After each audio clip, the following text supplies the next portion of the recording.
नमस्कार, आदाब, सत श्री अकाल दोस्तों। इंडिया क्राइम तक में आपका स्वागत है।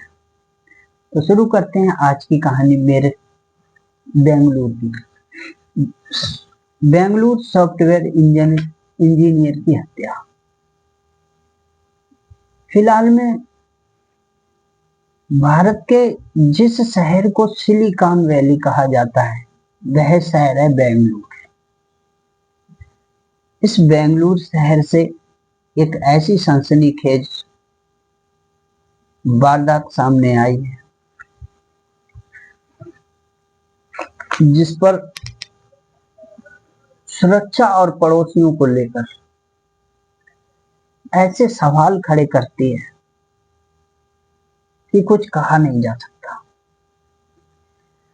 सुब्रमण्य लेआउट में 3 जनवरी की देर रात एक फ्लैट में आग लगने की खबर मिलती है पुलिस को। पुलिस मौका वारदात पर पहुंचती है और उसकी जांच करती है। आग को बुझाया जाता है तो पता लगता है कि उसमें एक लड़की जलकर मर गई है, खत्म हो चुकी। उस लड़की को पुलिस पोस्टमार्टम के लिए भेज देती है और शुरुआती दौर में पुलिस की जांच में यही पता लगता है कि यह दर्दनाक हादसा है जिसमें इसकी मृत्यु हो गई।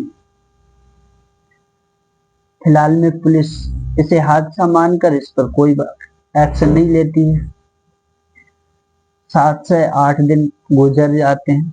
उसके बाद उस लड़की की पोस्टमार्टम रिपोर्ट आती है।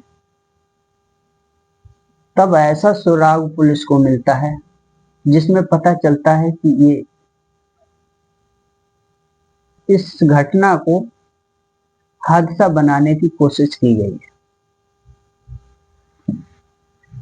तो इसमें पता लगता है कि ये गला दबाकर इस महिला को मारा गया है जिसका नाम था शर्मिला। सॉफ्टवेयर इंजीनियर थी। शर्मिला कुशलप्पा नाम था इसका। इसे गला दबाकर मारा गया था। फिलहाल में पुलिस को जब सूरा मिलता गला दबाकर मारा गया तो पड़ोस में एक रहने वाला एक लड़का होता है। पड़ोस में 18 वर्ष का लड़का होता है। वह 18 वर्ष का छात्र पड़ोस में रह रहा होता है। फिलहाल में उसे पुलिस अरेस्ट करती है, फिर उससे पूछताछ जारी करती है। तो वह बताता है कि 3 जनवरी की देर रात वह बताता है कि उस शर्मिला कुशलप्पा से उसे एक तरफा प्यार हो गया था। एक तरफा प्यार हो गया था यानी उसे प्यार हो गया था। इस प्यार के माध्यम से यह उसके 3 जनवरी की रात को उसके फ्लैट में घुस जाता है। जब यह उसके फ्लैट में घुस जाता है, खिड़की से घुसने के बाद जब उस लड़की को पता चलता है कि मेरे कमरे में कोई लड़का आ गया, यानी वह लड़का, तो वह लड़की चीखने चिल्लाने लगती है। जब ये समझता है कि ये चीखने चिल्ला रही है, किसी को पता लगेगा तो मामला खराब हो जाएगा, तो यह उस पर हावी हो जाता है। उसे पकड़ लेता और दबाकर इसका मुंह नाक दबा करके बंद करके उसे डाल देता है और वो शोर ना मचाए इस चक्कर में यह उसकी गला दबाकर हत्या कर देता है।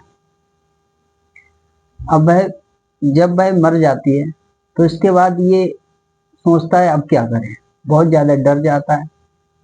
तो इसके बाद यह जब डर जाता है तो ये सोचता है क्यों ना इस घटना को हादसा बना दिया जाए। तो यह अपनी दरिंदगी छिपाने के लिए यह इस घटना को हादसा बनाता है। पूरे घर को आग के हवाले कर देता है, पूरे घर में आग लगा देता है और वहां से निकल जाता है। जब पुलिस को पता लगता है तो पुलिस आती है और जांच करती है। जब जांच करती है तो पुलिस तो यही समझती है कि ये घटना दर्दनाक घटना है। हादसा के तौर पर पुलिस कुछ नहीं करती। 8-9 दिन हो जाते हैं। उसके बाद जब रिपोर्ट आती है तो रिपोर्ट पे एक्शन करते हैं। तब यह लड़का पता लगता है और फिलहाल में इस पड़ोस में रहने वाले लड़के 18 वर्षीय लड़के ने इस घटना को स्वीकार कर लिया है और फिलहाल में पुलिस ने इसे न्याय हिरासत में भेज दिया है। तो यह रही सॉफ्टवेयर इंजीनियर की हत्या की कहानी। तो आज की कहानी यहीं तक। फिलहाल में फिर मिलते हैं अगली कहानी के साथ। तब तक अपना और अपनों का ख्याल रखिए। जय हिंद, जय भारत। दोस्तों, हमारे इस चैनल को सब्सक्राइब करके हमें सपोर्ट जरूर करें ताकि हमारा मनोबल बढ़ सके, इस तरह की वारदात होने वाली हम आप तक पहुंचा सकें।